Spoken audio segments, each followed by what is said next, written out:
सबसे पहले आपको बधाई। फिल्म इतनी विस्फोटक सफलता अर्जित कर रही है जी। एक्सपेक्टेशन क्या थी और उन एक्सपेक्टेशन से परे क्या क्या चीज़ें हो रही हैं? नहीं, मेरा देखो, मेरा ये सत्य बताया जाएगा तो वो उसको उसी श्रद्धा के साथ सुनेगा, ये मुझे शुरू से पता था। लेकिन इतने सारे लोगों को सत्य नहीं पता था भारत में, ये मुझे नहीं पता था। मुझे लगा कुछ यंग लोगों को नहीं पता होगा, बाकी तो जानते ही होंगे।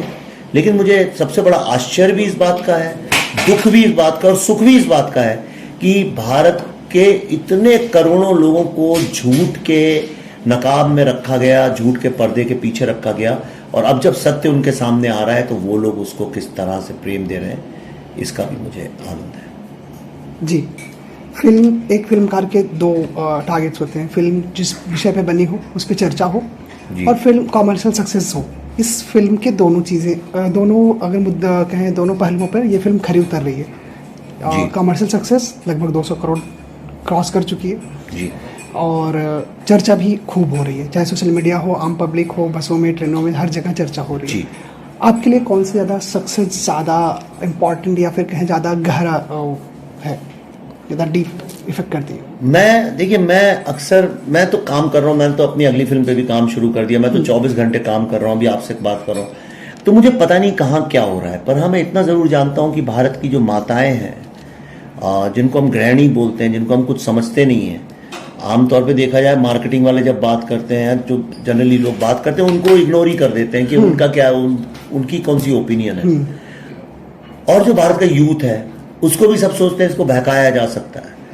तो गृहिणियां और महिलाएं और लड़के या लड़कियां यंग, वो इस फिल्म को भर भर के सिनेमा हॉल में देख रहे हैं, और मेरे लिए उनका आशीर्वाद और उनका प्यार वही सबसे सुखद बात है। जी, फिल्म एंटी से कहें अनपेक्षित सफलता जो है वो अर्जित कर चुकी है, चर्चा भी हो रही है। इंडस्ट्री में कुछ लोग सपोर्ट कर रहे हैं, कुछ लोग अलग अलग राग आ रहे हैं इंडस्ट्री से लेकर भी।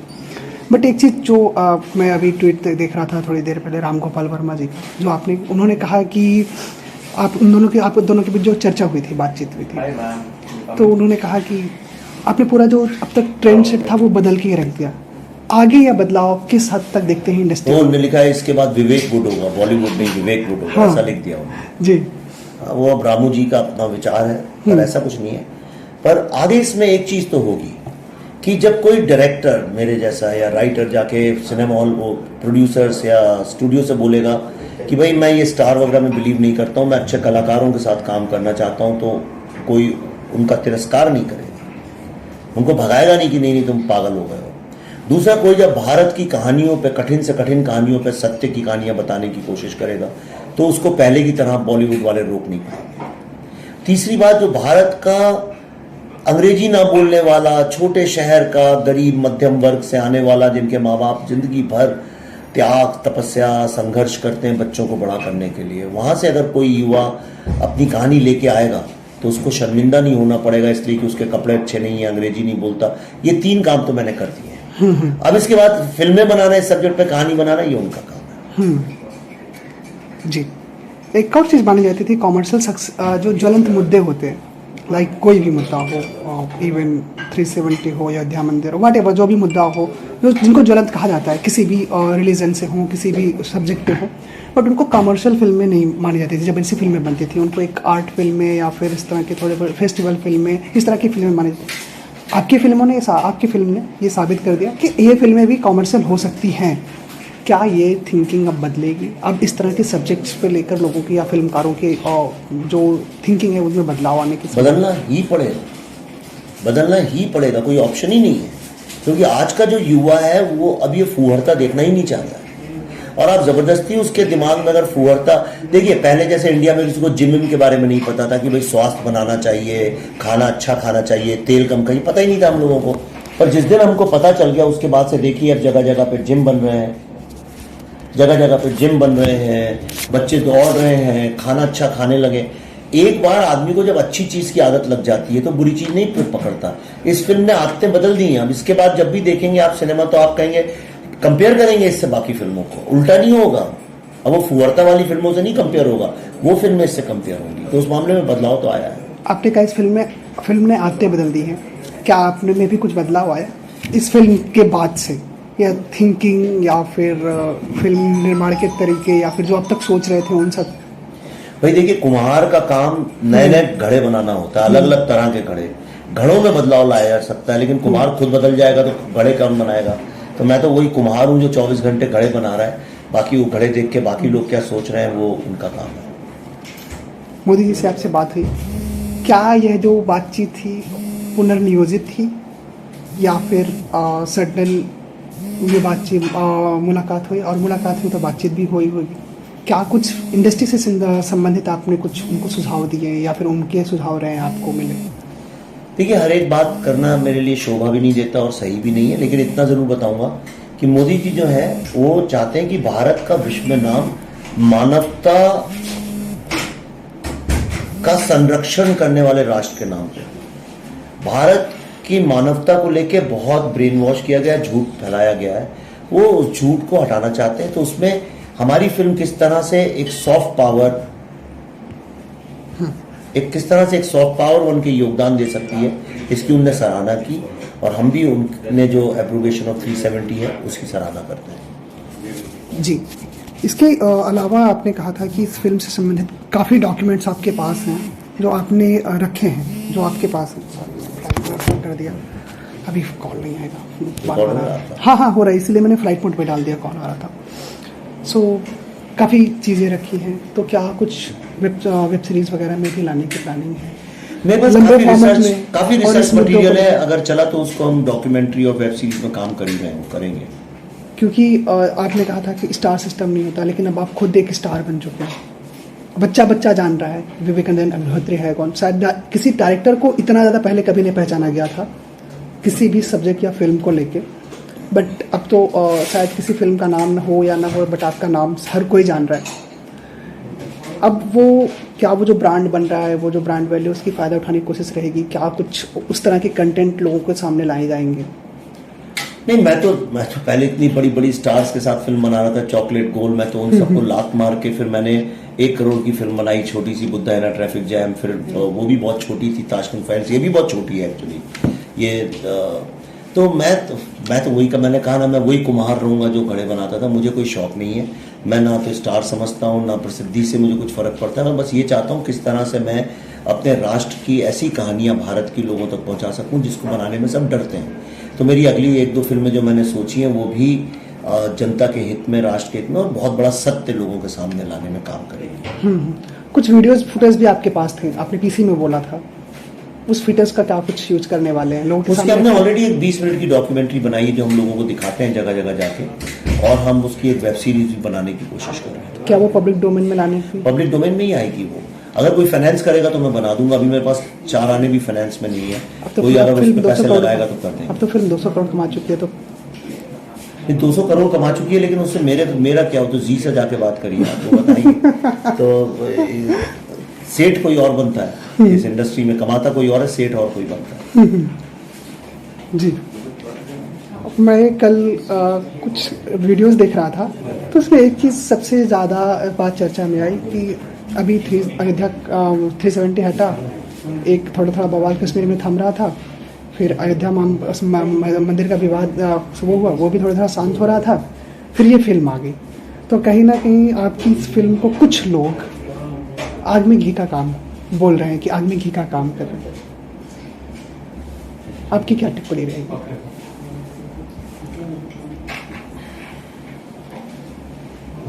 इस फिल्म को अभी तक करीब 1.5 से 2 करोड़ लोगों ने देखा होगा।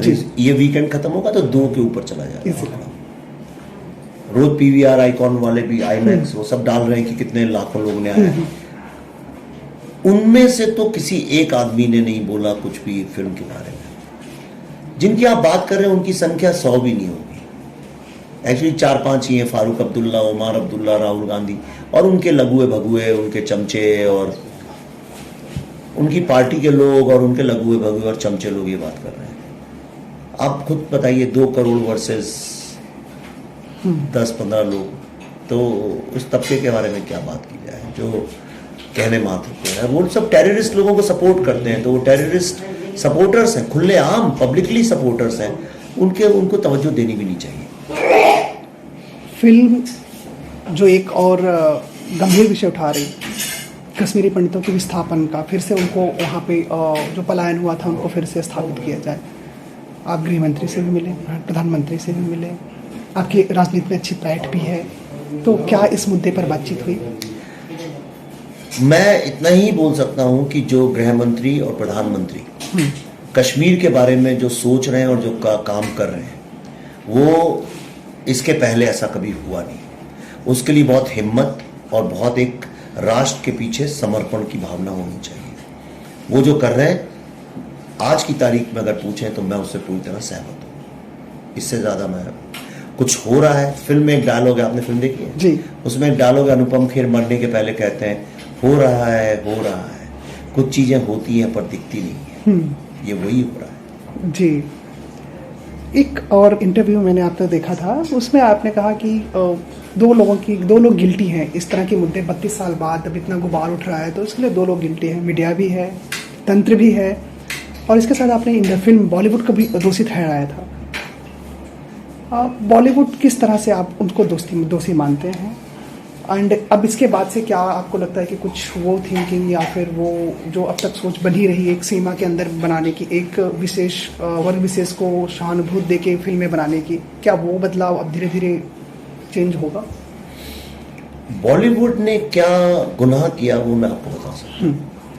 बाकी मीडिया का और तंत्र का जो गुनाह है वो तो सब बच्चा बच्चा जानता है, पर मीडिया बॉलीवुड का गुनाह ये था, बॉलीवुड ने टेररिज्म जो कश्मीर में हुआ लगभग अर्ली 80 के दशक से 83, 84, 85 में भड़का, वहाँ से लेकर ये लेट 90s तक चलता रहा, 95, 97 तक तो बहुत भड़क के चला। 2003 में तो जो हमने दिखाया फिल्म में वो 2003 की घटना है, तो आप सोचिए तब तक चल ही रहा था और अभी भी चल ही रहा है। पर जो जब सबसे अधिक उबाल पे होती है कोई चीज़, वो इस 10-15 साल का पीरियड है। ये सारी जो 6, 7, 8 फिल्में बनी, रोजा, फिजा, फना, मिशन कश्मीर, हैदर, ये सारी फिल्में उसी पीरियड में सेट थी। इन फिल्मों में कश्मीरी हिंदुओं का जिक्र भी नहीं था। छोड़िए पासिंग में हमने तो मुस्लिमों के मरने की बात करी है, हमने उनके इसमें पॉइंट ऑफ व्यू ही नहीं था, जैसे वो कभी एग्जिस्ट ही नहीं किया। और आपने वो फिल्में बनाई और आपने टेररिस्ट लोगों को का पॉइंट ऑफ व्यू दिखा के उनका समर्थन किया कि भाई वो बेचारा गरीब इसलिए बन गया। दलित लोग तो बंदूक नहीं उठाते, उन पे तो ज्यादा अत्याचार होता है। गरीब आदमी पे हिंदुस्तान में कितना अत्याचार है, वो तो बंदूकें नहीं उठाता है। इन लोगों ने बंदूकें उठाने वालों का सपोर्ट किया और पूरे विश्व में ऐसा प्रचार कर दिया कि जैसे कि कश्मीर में टेररिस्ट लोगों के साथ अन्याय हो रहा है। ये कैसी विचारधारा है, ये कैसी सोच है? ये सोच इसलिए है क्योंकि टेररिज्म एक व्यवसाय है और ये टेररिज्म व्यवसाय के साथ जुड़ने से बहुत फायदा होता है। आपको फिल्म की फाइनेंसिंग मिल जाती है, आपकी फिल्म को चलाने वाले मिल जाते हैं, आपको जयपुर लिटरेचर फेस्टिवल में बुलाया जाता है, आपको बड़ी बड़ी जगह में ऐसे बुलाया जाता है, आप बड़े इंटेलेक्चुअल हैं और आप शोषित वर्ग के अगेंस्ट आवाज उठा रहे हैं। और ये सरासर झूठ है। इनमें से किसी भी फिल्म मेकर ने 10, 12, 15 टेररिस्टों के साथ पूरे दिन बिता के कभी बातचीत किए नहीं की है, तो इन्हें अपनी मनगढ़ंत कहानी बना दी और वो टेररिस्ट इसलिए चुप है, उनको फायदा हो रहा है। वो भी हंसते हैं, मैं तो जानता हूं कुछ तो हंसते हैं, इन्हें क्या बेवकूफी की फिल्म बनाई है।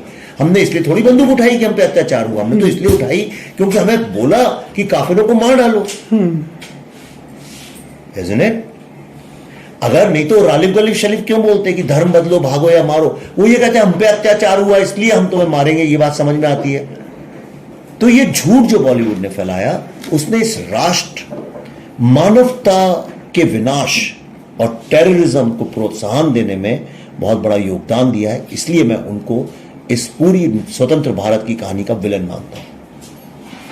आपने बॉलीवुड को कहा कि इतने दिन से ये सब दिखाया, बट इंडस्ट्री में तो आप भी काफी दिनों से एक्टिव हैं। कौन सी industry? Hindi cinema. Hindi cinema में, बॉलीवुड में नहीं हूँ। अच्छा, बॉलीवुड और हिंदी सिनेमा अलग चीज है। अच्छा, तो हिंदी सिनेमा इंडस्ट्री में आप भी काफी दिनों से एक्टिव हैं, तो ये कश्मीर फाइल्स अब क्यों आ रही हैं? अरे भाई, भारत में एक समस्या नहीं 50 समस्या है। मेरी पहली फिल्म थी नक्सलिज्म के ऊपर थी, बुद्धा इन ट्रैफिक जैम। दूसरी जो हमारे यहाँ राइट टू ट्रूथ नहीं है उसके ऊपर दूसरी फिल्म थी, और तीसरी फिल्म जस्टिस नहीं है उसके ऊपर है, और अगली फिल्म मैं बना रहा हूँ जो आपकी लाइफ की कोई डिग्निटी और वैल्यू नहीं है उसके ऊपर बना रहा हूँ। तो मैं तो लगातार 12 साल से बना रहा हूँ। आपने थोड़ा मुझ पर रिसर्च किया होता तो आप ये सवाल ना पूछते। जी मैंने रिसर्च किया है, देखा है। तो मैंने 2010 में बनाई थी बुद्धा इन अ ट्रैफिक जैम। 12 साल हो गए लड़ाई लड़ते हुए, सत्य की कहानियां लाने के लिए सामने। तो अब कल को मैं अगर समझो भारत के पार्टीशन पे फिल्म बनाऊं तो कहेगा इतने साल से क्यों नहीं बनाई। अरे भाई जब बना रहे तब बना रहे, पर बना तो रहे हैं, आपने तो बनाई ही नहीं। और जब कोई बना रहा है तो उसको भी गाली दे रहे हैं। चलो 2 क्वेश्चन में खत्म हाँ, करते कर हैं। लीजिए जी जी अब आगे आपकी फिल्म शायद दिल्ली फाइल करके कुछ जी जी जी। कही जा रही है, वो किस हद तक पहुंच चुकी है और कब तक, क्या इसी जो कहा था गर्म तवे पे मार देना चाहिए? नहीं, हम गर्म तवे वाले होते तो बहुत कुछ कर चुके थे। लोग मेरे यहाँ हजारों करोड़ रुपए लेके बैठे, मैं सबको मना कर दी किसी कितनी में। हम वही छोटी फिल्म इसी 2 दफ्तर छोटे से हैं वहीं से बनाएंगे, हम नहीं बदलने वाले। हमें जब आप क्या लगता है हम इसके लिए हम कब कर रहे थे, तो हो गया ईश्वर ने, तो ईश्वर का वरदान है जो इतने साल से हम काम कर रहे थे उसका अब ईश्वर ने किया ऐसा। तो ऐसा कुछ नहीं, हम डेली फाइल से 1-1.5 साल से हम रिसर्च कर रहे हैं। वो लड़का आपके सामने ही बैठा है, ये कर रहा है तब से, इसकी टीम कर रही है, मतलब ये लीड कर रहा है। और काफ़ी वक्त से हम कर रहे हैं जब किसी को पता भी नहीं था। और अब उसका रिसर्च अगले कुछ 1 महीने में रेडी हो जाएगा और उस पर फिर फिल्म की शूटिंग चालू करेंगे। कब तक स्टार्ट होने की संभावना है? इस साल में कभी करेंगे, इस साल के आखिर में। अभी तो मैं कश्मीर के लिए बहुत सारा काम कर रहा हूँ, तो वो अभी ये फिल्म तो उसमें सिर्फ एक पादान थी। अभी बहुत सारा हमारा प्लान था काम करने का जिसमें हम शुरू से काम कर रहे हैं, अभी वो ख़त्म करना है। फिल्म में एक चीज़ और थी, आपने कहा था कि सारे मुस्लिम कैरेक्टर्स हिंदुओं ने निभाए, हिंदू के कैरेक्टर मुस्लिमों ने निभाए। सारे नहीं, बहुत सारे। ये सुनियोजित था या फिर एज पर कास्टिंग जिस तरह से सेट होते गए वो? नहीं, सुनियोजित नहीं था। हम ना तो हम सेकुलर हैं, ना हमें सेकुलरिज्म दिखाने का कोई वो है शौक। हम बिल्कुल सुनियोजित नहीं, ये हो गया, ये संयोग था। वो जो छोटा बच्चा जो कृष्णा है, पहले एक बच्चा आया था, उसके साथ वो कुछ प्रॉब्लम हो गया, वो रो के चला गया। फिर जब शूटिंग का दिन आया तो जो बच्ची आई आयशा, वो मुस्लिम लड़की थी।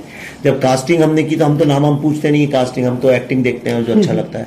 तो जो मुस्लिम पड़ोसी जो चावल दिखाता है उसने जो काम किया वो हिंदू लड़का था, और जो करण पंडित बना था वो मुस्लिम लड़का था। उससे फायदा ये हो गया कि दोनों लोगों को एक दूसरे का पॉइंट ऑफ व्यू समझने का मौका मिला, राइट। तो इसलिए वो अच्छा हो गया। बहुत सारी चीजें इसमें, अब क्या बोलूं, उसमें जो शिकारा वाला सीन है वो तो मैंने कश्मीरी मुस्लिम लड़के से लिखवाया है वो सीन। मैंने कहा कल को तुम लोग उंगली नहीं उठाना कि हमारा पॉइंट ऑफ व्यू नहीं दिखाया, तो ये मौका है, तुम जो तुम्हारा पॉइंट ऑफ व्यू लिख दो। और मैंने वैसा का वैसे ही शूट किया और पॉइंट ऑफ व्यू करेक्ट भी है। सुरक्षा भी दी गई, ऑफर की गई, हालांकि आपने नहीं लिया, वो लिया या नहीं लिया वो अलग बात है, बट ऑफर की गई। तो जाहिर सी बात है एक ज्वलंत मुद्दा इस टाइम है कश्मीर फाइल्स, और काफ़ी जगह चर्चा में है। तो इन सब चीज़ों को जो सब माहौल बन रहा है, क्या कुछ डर या फिर कहीं कुछ बदलाव आपको लग रहा है? यहाँ कुछ डर या बदलाव? आप पहली बार आए, जो लोग पहले आ चुके हैं पूछे जैसा पहले था वैसे ही मैं यहीं बैठता था, इतनी चीजें सामने रहती थी, यही हरे रंग का कप था, मैं वही का वही हूँ। डर होता तो पहली बार हम बनाते ही नहीं। तो डर की तो हमारे हम दूर से डर हमारे दिमाग में रहता नहीं है। लोगों का ये कहना है कि लोग डरे हुए हैं। जब मैं सोशल मीडिया स्क्रॉल कर रहा था ना, तो वो देखा डर गया, वाई सिक्योरिटी ऐसे क्या है, कौन सा काम कर दिया? नहीं, देखिए ऐसा है कि सिक्योरिटी मैं नहीं ले सकता हूँ, लोगों को पता नहीं है सिस्टम में, मेरा हक नहीं है वो लेने का। ये सरकार, सेंट्रल गवर्नमेंट को लगता है कि थ्रेट परसेप्शन है, जो इंटेलिजेंस की रिपोर्ट आती है उसके हिसाब से देते हैं। मुझे तो लगा जेल हो गई। मैं तो आज भी सीआरपीएफ के वो आए थे टॉप बॉस, मैं उनसे यही कह रहा था भैया कब मुक्ति दिलाओगे, जितनी जल्दी कर सकते हो कर दो। मैंने कहा मैं कुछ चिट्ठी लिख के दे दूँ कि इनको हटाओ यहाँ से, बोले आपके हाथ में नहीं है क्योंकि ये तो सरकार की जिम्मेदारी है। तो अब टेररिज्म है, आप टेररिज्म हटवा दीजिए, सिक्योरिटी हट जाएगी। टेररिज्म को खत्म करने की कोई बात नहीं कर रहा है। विवेक अग्निहोत्री के पास सिक्योरिटी इसको लेकर परेशान है। अरे भाई कश्मीर में लाखों सैनिक दिन रात खड़े रहते हैं, पत्थर खाते हैं, उनके बारे में भी तो सोचो। तुमने भारत का कैसा लहूलुहान कर दिया है, उसके ऊपर छुरे घोंप के, उसके बारे में भी सोचो। बिल्कुल, एक बड़ा मुद्दा था जो कि आप सामने लेकर आए। और सबसे बड़ी बात यह है कि अब तक कई लोगों मेरे पहचान में जिन्होंने कभी फिल्म नहीं देखी है, वो जाके फिल्म देख रहे हैं। क्या देखनी है? कुछ तो कश्मीर फाइल आई है, जाके देखना है मुझे। मेरे गांव से पूरे गांव के लोग बस भर के गए हैं। एक बनारसी इश्क करके पेज है फेसबुक, उसने 30,000 का टिकट एक दिन में खरीद के, क्या 30,000 का टिकट एक दिन में बनारस में खरीद के सिर्फ वो उन लोगों ने दिखाया है फिल्म। तो इस तरीके की फिल्में, इस तरह का ये क्रेज चल रहा है। द कश्मीर फाइल्स का। चलिए एक और कमेंट मैं आपसे ले लेता हूँ। फिल्म की सफलता को राजनीति से प्रेरित बताई जा रही है, इस पर आपका क्या कहना है? देखिए, राजनीति से कभी कुछ चीज प्रेरित होकर कोई चीज सफल हुई नहीं आज तक। अगर हुई होती तो देखिए, ठाकरे साहब पे फिल्म बनी थी, शिवसेना की सरकार है, उनने बनवाई थी, तो महाराष्ट्र में जब वो फिल्म आई तो 4 लोग देखने नहीं गए। क्यों? राइट? राजनीति पे तो बहुत फिल्में बनती हैं, कोई देखने जाता नहीं है उसको। हैदर भी तो राजनीति से प्रेरित फिल्म बनी थी, शिकारा भी तो राजनीति से प्रेरित थी, लोगों ने क्यों ठुकरा दिया उसको? राइट? ऐसा नहीं है, जब सत्य होता है तो लोग देखते हैं। ये फिल्म हमने नवंबर में अमेरिका में दिखानी शुरू की थी, और तब से इस फिल्म का धीरे धीरे क्रेज बनता गया। व्हाट्सएप में वहां से बच्चे अपने माँ बाप को लिख रहे हैं, इंडिया में दोस्तों को लिख रहे हैं। अंदर अंदर बहुत बड़ा एक चल रहा था, लोगों को समझ में नहीं आया, क्योंकि मीडिया जो है वो रिसर्च नहीं करता, मीडिया फॉलो नहीं करता कि क्या चल रहा है। और यही सबसे बड़ा मीडिया का प्रॉब्लम है कि वो पूरी कहानी कभी बता नहीं पाता है लोगों को। वो आज की ब्रेकिंग न्यूज में ज्यादा बिजी रहते हैं, 4 दिन पुरानी चीज को भूल जाते हैं। तो हमारे ये तब से चल रहा था। 26 जनवरी को इस फिल्म को देखने के बाद अमेरिका के लोगों ने अपने अपने पैसे जोड़ जोड़ के $100, $100 टाइम स्क्वायर में इतने हजारों करोड़ों रुपए की होर्डिंग अपने पैसे से गणतंत्र दिवस में लगाई। वो लोगों ने देखा नहीं, तो सफलता तो हो चुकी थी ऑलरेडी। फिर शनिवार को फिल्म जो थी फ्राइडे को चली, शनिवार को डबल ट्रिपल हो गई, इतवार को और बढ़ गई, मंडे को और बढ़ गई। तो जब ये सब हुआ तब फिर बहुत सारे लोग, फिर मोदी जी ने बोला उसके बारे में, मोदी जी ने बोला उसके बाद तो आप जानते हैं फिर तो भेड़ चाल है, हर कोई फिर बोलने लगा उसके ऊपर। और राजनीति जो दिख रही है कि लोग जो फिल्म देख के आ रहे हैं वो फारूक अब्दुल्ला से सवाल पूछ रहे हैं, और फारूक साहब आंखें चुरा चुरा के भाग रहे हैं इधर उधर। वो जवाब देते अगर खड़े होके तो सारा मुद्दा ही खत्म हो जाएगा। जी, बॉलीवुड से किस तरह के सहयोग की अपेक्षा थी? बॉलीवुड क्या है, मेरा कोई लेना देना नहीं बॉलीवुड से। आप